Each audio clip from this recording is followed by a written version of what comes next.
मैं doctor Ranjana Tiwari, principal बाबा सुग्रीव विद्यापीठ। जैसा कि मैंने कहा था कि मैं एक बार दोबारा आपके पास वीडियो में आऊँगी, तो सबसे पहले मैं आपको कल मकर संक्रांति की मेरे प्यारे बच्चे और अभिभावकों को शुभकामनाएं देती हूँ। मकर संक्रांति की सब शुभकामनाएं सभी को। एक बात मैं आपसे ये कहना चाहती हूँ कि मैंने कहा था कि एक एहसास नाम से मैं बनाऊँगी और एक चुपके से बनाऊँगी, तो ये वीडियो मेरा एहसास में जाएगा। एहसास का मतलब यह है कि देखो, आप और हम जिस परिवेश में बने, क्योंकि हमारी जो एक एज है, हमने हमारी माँओं को भी देखा है और हम अपने बच्चों को भी देख रहे हैं, तो हमने जो ये डिफरेंस प्रॉपर तरीके से हमारी पीढ़ी में देखा है ना, हमारे बाद की शायद ही कोई पीढ़ी ऐसी होगी कि हमने, हमारे माँ बाप ने हमें जिस तरीके से पाला, प्लस हमारे दादी बाबा जिस पोजीशन में हम रहे हैं, हमारी मम्मियाँ जिस कंडीशन में रही हैं, तो वो सारी की सारी हमने कई सारी पीढ़ियाँ देखी हैं। इसके बाद वाली पीढ़ी में इतना चेंज नहीं आएगा, तो ये हमारी लास्ट पीढ़ी है इस तरह की। तो मैं ये चाहती हूँ कि हमने जो संस्कार हमारे घर वालों से लिए हैं, जो सारी की सारी चीज़ें हमने सीखी हैं, वो हम आगे डिलीवर करें। हमने आगे लिया तो है, हम उसको फॉलो तो कर रहे हैं, लेकिन जहाँ तक मैं समझती हूँ हम अपने बच्चों को फॉलो नहीं कर पा रहे हैं।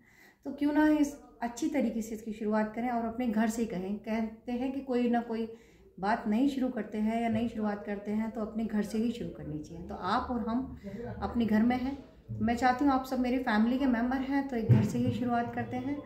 तो जैसे कल संक्रांति है, तो संक्रांति पे आप और हम ये सब मानते हैं कि एक सत्ता है, परमेश्वर की सत्ता है, जिसके अधीन हम सब वर्क करते हैं।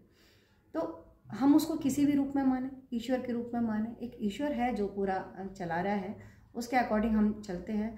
तो मैं ये मानती हूँ कि हमारे जो भी पूजा करते हैं, हम भगवान का नमन करते हैं, ईश्वर के रूप में माने, भगवान के रूप में माने। हम जो भी अपना इष्ट मानते हैं, तो हम अपने अपने इष्ट के बारे में बच्चों को बताएं, और इष्ट को बताने के बाद बच्चों से भी पूछें कि उनके कौन कौन से इष्ट हैं, क्या इष्ट हैं। तो हमें जैसे हमारे इष्ट है, तो उसके बारे में, उनके मंत्र, उनकी पूजा कैसे करना चाहिए, उनके बारे में बच्चों को पता रहना चाहिए। सपोज करें जैसे हम हनुमान जी के उपासक हैं, तो हमें कम से कम इतना तो है कि हमें तो आती है हनुमान चालीसा, क्या हमारे बच्चों को आती है? इस तरीके बहुत सारी चीज़ें हैं। तो हम इस तरह से बच्चों को बात करेंगे, और हमारी ये ड्यूटी बनती है कि जिस ईश्वर की हम आराधना करते हैं, उपासक हैं, उसके बारे में बच्चों को पता करें और बच्चों को पूजा करना सिखाएं, नमन करना सिखाएं। हाथ जोड़ के मंदिर में या जिस भी पूजा स्थल को आप मानते हैं, वहाँ से हाथ जोड़ के बच्चा स्कूल के लिए या घर से बाहर कहीं भी निकले तो वहाँ से स्टार्ट करें। और इसके बाद में जो भी अनुभव आप इस वीडियो को देख के करेंगे, तो व्हाट्सएप पे मैं पूछूंगी आपसे और फिर आपको बुलाऊंगी। आपने अपने बच्चों को कितना परिवर्तित कर पाए और आपको क्या क्या परेशानियों को फेस किया आपने उस परिवर्तन करने में, उसके बाद मैं आपके शेयर करूंगी, आपके अनुभव जो हैं वो शेयर करेंगे आप और हम मिलके। हो सकता है मेरी इस वीडियो से 3000 मेरे सब्सक्राइबर हैं हमारे स्कूल के, तो हो सकता है 3000 में से 30 लोग भी अगर अपने आप को बदल पाए, तो मैं सोचूंगी मेरी वीडियो सफल रही।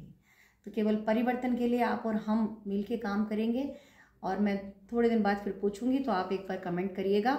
उसके बाद मैं आपको बुलाती हूँ, आप और हम अनुभव शेयर करेंगे। नमस्कार।